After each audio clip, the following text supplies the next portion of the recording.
U2NIVERSITY is sponsored by Marco's Pizzeria and Grill in Aston, PA. Make sure you go and try one of their specialty salads, my personal favorite, the tequila lime salad. Or you can go and try their buffalo chicken pizza. Welcome to U2NIVERSITY, and welcome our special guest, Tyrell Sturdviant. How you doing, bro? Good, man. I'm glad to be here. Good to have you here, bro. Appreciate you for coming down.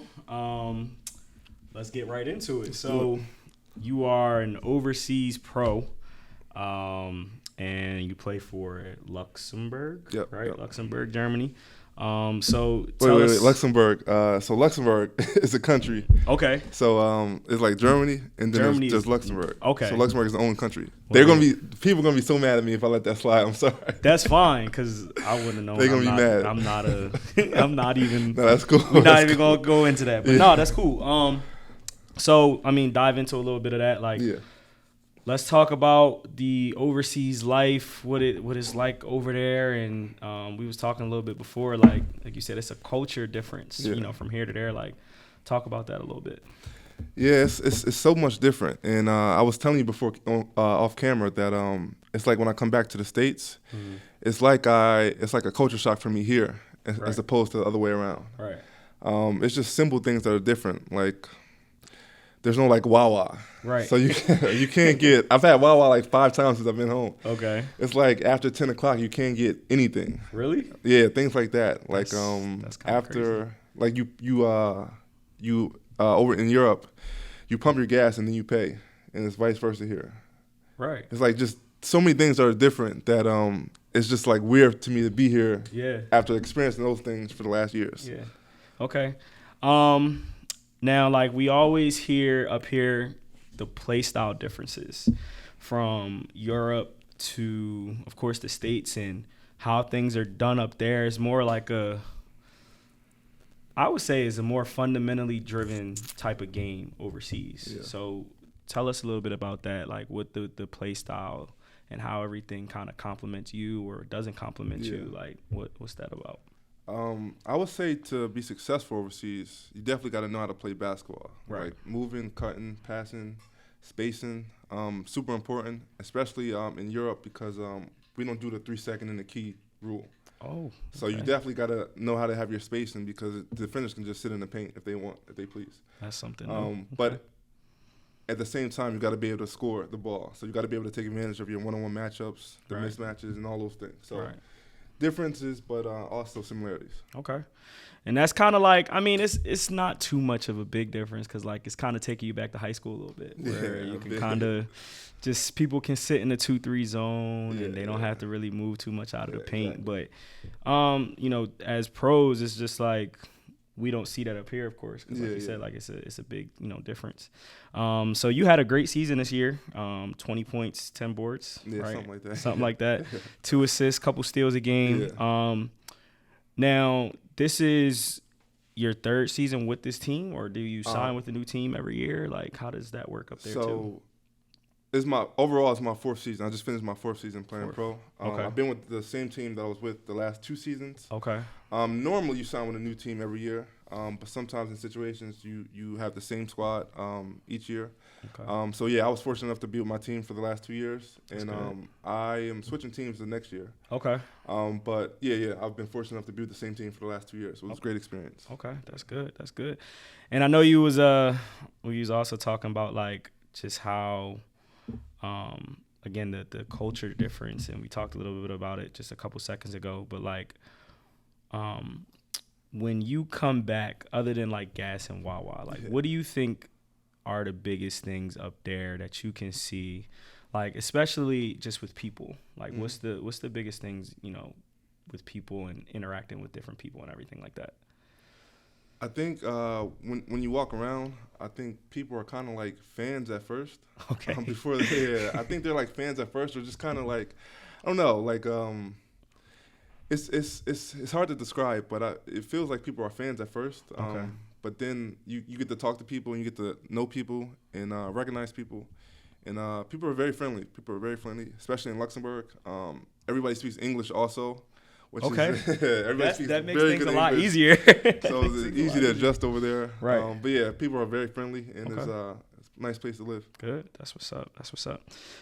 So I want to dive into a little bit about, college and Stony Brook and everything like that. We're going to kind of like go backwards. We started with your overseas, and then we'll go to college, and we'll go to a little bit of high school stuff. So, just tell us what it was like at Stony Brook. Like, I know you built a lot of relationships there. You were there for 4 years, and what was the culture like there? I love Stony Brook, first of all. I spent 4 years there, and it was a great culture. I had, like, great coaches that really, like, instilled what it is to, like, work, how to play basketball. I mean, I feel like I didn't know how to play basketball. I was a good basketball player, but I didn't really know how to play until I got there, and I learned how to work, and I learned how to do, like, the intangible things that'll get you on the court. Right. So I didn't play my first 2 years. I played in every game, but I was just reserve. Okay. And the only reason I played was because I was a guy that took charges. I was a guy that dived on the floor for loose balls, and I was offensive rebound. And those three things are the only reason I played any minutes. If not, who knows where I would be. So, it was a good culture, and I'm glad that it happened that way because I was able to develop through that, and I was able to keep those things throughout my career now. So those things are still things that I do. As well as like developing, and then my last 2 years I got to play and got to score and do other things like that. Yeah. And you guys, if I'm not mistaken, was it your senior year that you guys went to the NCAA tournament? We went my sophomore year. Sophomore year. Yeah. Okay. So I was like just a reserve, but I mean, it was still like a great experience to be there and play. I played and I scored in the NCAA tournament. So what was not last episode, one of the episodes, I talked to Jameer Nelson about it, and I asked him about what the atmosphere was like. So like, what can you describe the NCAA tournament atmosphere like? That might be like one of the best moments of my life. Okay. And it's hard to describe that. And I think our situation was a little unique because we were playing Kentucky. We played Kentucky. Yeah, and it was like the primetime game was at 9:40. And the primetime game was at 9:40. Yeah. And it was on like TBS, I think. So there were 20,000 people in the stands, and then how many other people was watching because it was like Kentucky. Yeah. So that was like an unreal feeling, unreal experience. And I honestly think that's something that can't even be replicated, no matter where you go. Right. It's just a thing that is so unique to what it is and what it means for you and your team. Who was on Kentucky that year, if you can remember? First of all, before that, they were a 4 seed, which we were a 12 seed. They were a 4, we were. I forgot how it went. They were a 4 seed though for sure. Yeah, so we were 13. Okay. And they should not have been a 4 seed at all. So we got the short end of the stick. Right. They had Tyler Eulis, Jamal Murray, Scal Labissiere, Alex Poitras, Isaiah Briscoe, Charles Matthews, Marcus Lee. These are all like NBA guys. Yeah. So they had like 7 to 8 NBA players. Right. And I know I'm missing like 1 or 2 names too. Forgot the other guy, he was tall, like 6'10" shooter. I forgot his name, but yeah, they were loaded. They were loaded. They should not have been a 4 seed, and then they just had won the SGC tournament. Also. Okay. Yeah, that's again loaded. like you said, like that's an experience. Like and it's good for you, of course, too. Like you playing against that next level of competition, especially what they do at Kentucky. And then, like you said, like you felt as if, and you were a sophomore that year. Yeah. So again, like you felt as if, like, oh, all right, I'm still not understanding the game at this level yet. Exactly. And you seeing that atmosphere and seeing what those guys do, at that big school, and where a lot of people know, like, all right, well, it's Kentucky basketball. We know what Coach Calipari does up there, but it's like you played against that competition and it helped you grow, which is phenomenal. So looking at your stats, I would say, of course, like you said, like your last 2 seasons at Stony Brook were really well. I say your junior year was a big step up for you coming, from sophomore to junior year, like, dive into a little bit of that and, tell us other than of course, the work that it took, but what helped you get to that next step? I think so. After my sophomore year, the coaches that the coaching staff that recruited me, they all left. Really? They all left. So, I mean, it was unfortunate time, but they got a great opportunity at Rutgers. Okay. So, I mean, you can't pass up on that. But, yeah, they ended up leaving Stony Brook. Mm-hmm. So I was in like a limbo of what do I do next? Because I was a guy that didn't play much the first 2 years. Mm-hmm. And if you get a new coach that comes in, you know, maybe they recruit over you, maybe they bring their guys. Yeah. So there was one time we were playing open gym my sophomore year, and our new coach, we had to end up getting a new coach, Jeff Bowles, who's a great coach, also a great person. He coaches at Ohio University now. They ended up bringing a transfer in. He was visiting. I think he was from like Alabama or something, like a big name school. Okay. And that was like the first time where I thought like, yo, I'm about to get recruited over, so I got to do something. Right. You know, so that's when I started like really like getting extra conditioning in, getting extra shots in. I was in the morning, at night, doing everything I could. And then by the time the start of the season came, like, it was no doubt that I was like the guy. Right. Fortunately though, the guy, he didn't commit to our school. Okay. So who knows what would happen if he committed to our school. But yeah, I put the work in, and yeah, by the time the season started, I was ready. Right. And yeah, so the first game we played Columbia, I remember this, and I had like I think it was a double-double, 11-10. It was a bad double-double though. Like, I guess there's no such thing as a bad one, but this was a bad one. It was a bad one. Yeah, that's like one of those nights where it's like it's a quiet night, but it's like statistic wise, it's like the stats is there. You know what I'm saying? It was a bad double-double. But then we go to Boston College, my next game, next game, and I had 26 and like 8 against an ACC school. So I'm like, okay, I can do this. I'm here. And then after that, it was pretty much smooth sailing. Yep. Yeah. And that's you know, that's what it takes. It just takes that one. That's all. And that's all. So I mean, from the looks of it, you know, that junior year, you were All-American East 13, right? Mm-hmm. And then you led your team in rebounds, and then you were second in scoring. And what a lot of guys don't understand, like in college basketball, and this is for like a lot of high school kids, a lot of high school kids don't understand that when you go to college and play in college, you're not going to average 20. And you're not going, you know, like you said, average the double-doubles all the time and stuff like that. Like there are once in a couple games. Yeah. And, but what is it like that difference from, of course, the high school atmosphere where you can average 20 to that college atmosphere? Like, what's the play style difference like? So if you're averaging like 15 and up in college, no matter which division, you're getting buckets. You're getting that's buckets. That's buckets. Right. I was averaging like 10, and I feel like I was like the guy. Yeah. So like, if you're averaging 15, that's buckets. I think the biggest difference is like there's like a focus on defense. So there's like a set rule. Every coach has their scheme and rule. There's like a coach for defense. So like every staff has like, okay, this guy is in charge of defense, this guy's in charge of offense, this guy's in charge of, you know. Right. So like there's defense focused on you. And you're watching film like 5 days a week. So if you play on Friday, you're watching film on the guy who you're playing for the 5 days.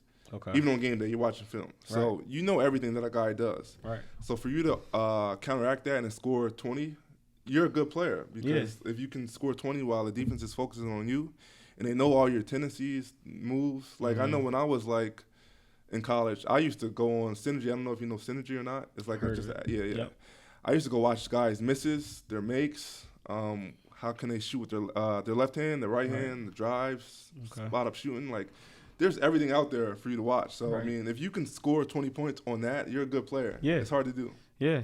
And that there too though, like what you're talking about in terms of just watching film and everything, like that's just a testament of how much you guys have to do. Because again, like, I mean, I'm only a high school coach, and you know, I try to get in film a couple days a week, but like if you guys are watching film 5 days a week, like you said, and you watching it specifically almost on one guy, you watch it on a team, of course, but you got to study one guy for you to guard. And like you said, he could still go out and drop 20 or still get his 15 or whatever the case may be. Like, that's just a different level. And that's a different work ethic too. Like on both ends, like watching film, taking the time out of your day to watch film, to do that. Like I never even heard that before. Like that's my first time having to hear that. I'll take it a step further. Even we used to get scout reports also every game, and you would get quizzed on the scout reports. So you had to know like the scouting report was like kind of like what you're reading right there. Right. The scouting report is kind of like that. Right. And if you don't know like what this guy had for breakfast 2 days ago, it was like that intense.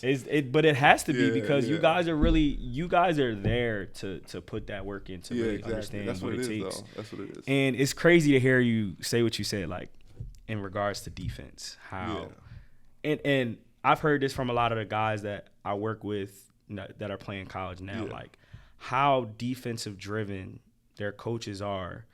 And again, when you go to that next level and y'all playing in pros and you guys do the overseas, like again, it seems like the defense kind of aspect kind of drops off a little bit. Like it's like, no, we here to get our buckets, and that's what we, you know. Not saying that there aren't defensive guys, because of course there are defensive guys in the league and there are defensive guys overseas, but at the end of the day, it's like, to me at least, I'm like, all right, it's defensive driven, but that next level, you don't see too much defense. But that's why defensive guys get paid. You see in the NBA, they get paid because once you get to a certain level, there's guys that go beyond that when the defense aspect. Right. So if you can like defend and rebound, you'll probably have a job for the rest of your life, pretty much. Because I mean, like you said, it's kind of like after you get past like this level, where it's not like kind of mandatory, I guess. Because I mean, if a guy's scoring 30 points a game or 20 points a game overseas, whatever, you're not going to say, oh, you're not playing defense enough, so we don't want your 30 points. Right. I mean, probably not. It happens some places, but probably not. Yeah. So, that's why those guys get paid. Okay. Yeah. And I mean, it makes sense. I mean, like you said, you do hear it all the time. You know, board man gets paid. You know, the defensive guys definitely get paid. The 3 and Ds and all that stuff is like that's what they play their role. Yeah. It's not too many like, you know, we know who our stars are around the leagues and everything like that. And a lot of those guys can also play both ends of the floor, which is, you know, amazing too. But, you know, again, like hearing that college is so defensive driven. And I know that, but it's just like you said, that focus on that is kind of crazy. Now, we talked a little bit about your junior year. Now, your senior year, you know, like I said, like, I think your best year, of course, was your junior year. Your senior year, stats went down, but stats aren't everything because, of course, college, again, is a team thing, and it's not necessarily about a one person. And like you said, if you ain't scoring your 15s, then, you know, you got to be able to do everything on the floor. And I know that you do everything on the floor. So when I'm talking about senior year, talk about the leadership and what it took to lead those guys in your senior year, being a captain and things of that nature. So senior year was actually pretty tough. Like you said, stats went down, and it didn't go how I expected it to go, for sure. But you know, you got to battle adversity, and that was like the first time really in my basketball career that I had to face like true adversity. Okay. There was this. It was a point in the season where, like, I was starting every game, and then I got benched. Okay. And I got benched, and I was coming off the bench. And that was like a tough time for me, like just ego-wise. Yeah. And that like humbled me so quickly, and I'm so glad it happened because that humbled me so quickly. So here I am, the senior, like my face is on like the posters and the calendars. My face is everywhere. Right. And I'm like off the bench. But I'm glad that happened because at that point, that's when I said, okay, I'm not going to be the guy that's taking all the shots anymore. So what I'm going to do now? My steals went up that year. My assists went up that year. Yep. It's like you can't just, if that happens, if adversity happens, you can't just, all right, I'm laying down now. Yeah. I said, okay, what can I do to still play? Because of course I still wanted to play.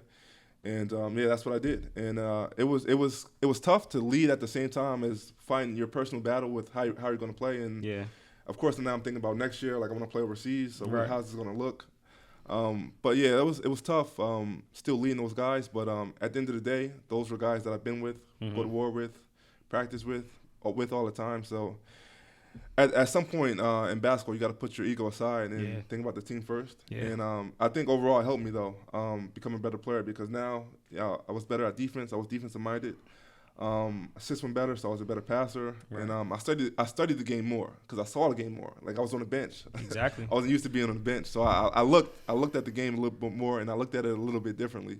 And I'm glad that it happened that way. Yeah, and I'm glad you said that, like, not giving up because like you said, like things weren't how you expected it to be.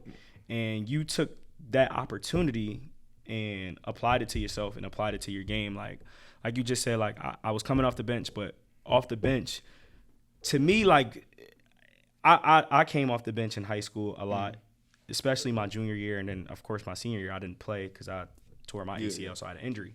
But looking from the bench perspective and just kind of seeing how everything goes, like it's a different view than when you're in the game. Like, of course, when you're in the game, you're going to see different stuff, and then you kind of see a lot of what your coach is seeing. You know what I'm saying? Like, and while we on the floor, all our mindset is thinking about is like, nah, like this is what I see and this is how it goes. But like when our coaches are telling us something and trying to direct us in that right path, it's like you seeing that, right? And I'm glad, like you said, that I'm coming off the bench and I'm just doing what I'm supposed to do to get in the game and to keep playing. And like that is, that could mean a lot for some guys that are doing that now in high school and college or whatever the case may be. So like, I'm definitely glad you said that. Yeah, life is literally all about how you respond to adversity. Right. And it's either you lay down or you get up and you find a way. Yeah, pretty much. 100%. No, that's big facts. Like you can't put it no better for real because that's just how it is. Because I mean, I've seen so many guys and just at the D3 level, like they don't get what they want, and they just stop playing. It's just done. You know what I mean? And it's like you shouldn't do that. Like you gotta really just apply yourself, work harder the next time. Keep working hard to keep getting that spot that you want. Like you want to play, you gotta work hard to get it. That's all it takes. And a lot of guys don't get that and understand that. So I'm glad you definitely said that. Yeah, for sure. So, we talked about senior year, junior year, sophomore year. Now coming in as a freshman, right? What were your expectations coming in as a freshman? Honestly, I played the 4 in college. Okay. I played the 4 mostly, and I believe the 4 that was starting before me, before I got there, he had just graduated. Okay. So I'm like, oh, this light. It's light. I'm coming in. I'm about to start as a freshman. This is light. But I got humbled the first workout. Like literally the first workout, I couldn't finish because I was breathing so hard, chest was hurting, and like this was like a light workout in the grand scheme of things. So I got humbled so quickly, and I knew very well that I wasn't starting, and that most likely I was going to redshirt. It's a funny story that I didn't redshirt. So we went through the preseason. Of course, I got better. Right. I was able to like go through a full practice at some point. And then I didn't play the first 2 games of the season. I think we played Columbia the first game, and then we played Georgia the second game. And I didn't play the first 2 games. Okay.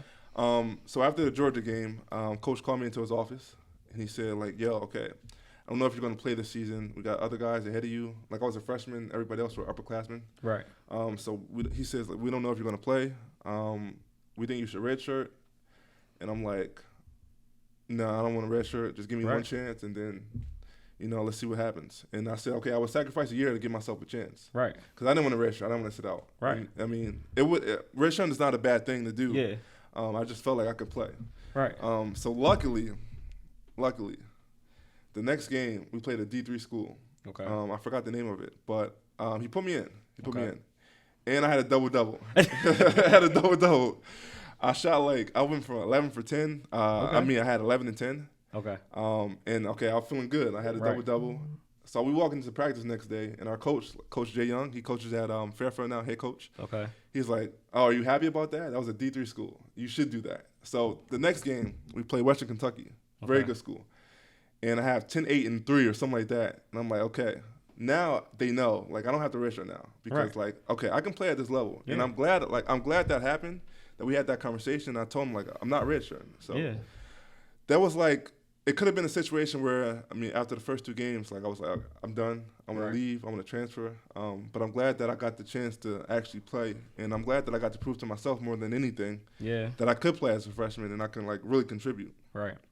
And again, like that's just a testament to your hard work. Like you worked hard to get there. So it's just like you said, like, nah, I'm not going to take this opportunity away. I'm going to work hard and I'm going to get in and do what I'm supposed to do.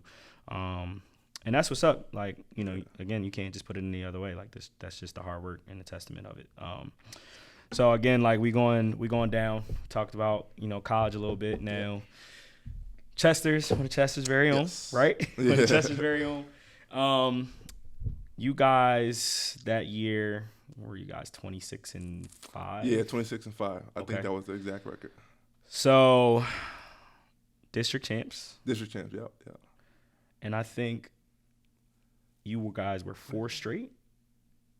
District champs, yeah. District champs. 4 or 5 straight. Well, let's talk about that a little bit. Like, what's again? Not everybody can speak about being a district champ. I said that before. Yeah. What's that like? Dive into a little bit of that. That was that was my first time also. So it was like crazy. Like to even play at like Villanova. The game was at Villanova, and it was crazy to play in that atmosphere. I think at that point I had never played like a game at a college before. So playing at Villanova was like a crazy. And like Jay Wright is there, like front row, and like the Temple coach, like all these coaches are there also. Right. And like of course the city comes out and they show love. So just being on that stage and like having a good game and winning the district championship also. Right. Crazy experience. Right. We got so much love after that. Even before that we got so much love. But it was kind of like our year was kind of different because we came the year after like Rondé and that group. Yep. So I mean it was like people didn't know what to expect because I transferred in my senior year, so people didn't know what to expect from us. But yeah, it was a great opportunity to win that to play in that district and win it also. Right, and I remember that because of course, like you know, you were a senior, so I was a sophomore. I think in high school. Yeah. So, yeah, I mean, I remember all that. And because you were at Glasgow for 3 years. Yeah, I was at Glasgow for 3 years. What's the difference like coming from Glasgow and then going back to Chester and being at Chester High? I think Glasgow was great for me at the time. Okay. The first 3 years, it was great for me, and I'm glad I wouldn't have it any other way because, of course, that Chester team, those previous 5 years were loaded. So I mean, I don't know if I would have played or not. Glasgow was great for me because it taught me so much. It taught me like how to lift and how to go about business. Right. I would say it taught me how to go about business. Like we were in the gym all the time. Like I remember waking up before school, going to the YMCA, 5 a.m. and then going to school. Okay. So I learned how like a bit of a work ethic going to Glasgow because that was the culture. Right. And I think the reason I left, there were 2 main reasons. One of my boys, Mahir Johnson, he transferred into Chester also. We were at Glasgow together, and that's my boy. Like I love playing with him. And also, I feel like I wasn't developing how I wanted to. Right. I was like a back to the basket big at that point, and I was like 6'6", probably like 190. Okay. So I was like skinny, and I was like a back to the basket big, and I wanted more, and I wanted to play against guys that would prepare me for college. Yeah. So Chester was the perfect place. I got to like expand my game a bit and got to play against some great competition. So yeah, it was that puts things into perspective for me a little bit here because I'm like, if you were to, I talk about this with so many of my friends, Jeremiah and all those guys that you know, and we always talk about, man, if Ty would have stayed and Jamai and Day like if that group of guys and like Yosef and we had a lot of a lot of guys that come out of TCA like that either leave high school or whatever the case may be. Like we've had some hoopers. Yeah, we had guys. We've had some hoopers. Kyle Gibson. Like it was been a lot of guys that's kind of come through the school that a lot of people don't know about. Yeah, and like they start here. Like, right. I think DJ Wagner's dad, was it Wagner? No, Greer. Oh, yeah? Greer's dad went here with Thompson and them. No way. When they were in elementary school. So it's just like the amount of hoopers that kind of come through here. And it's just like you said, like you want to get to that next step. And nothing against, of course, the school or anything like that. You know, that's what I was talking to you about too, like the culture change here and what I'm trying to do and develop here now.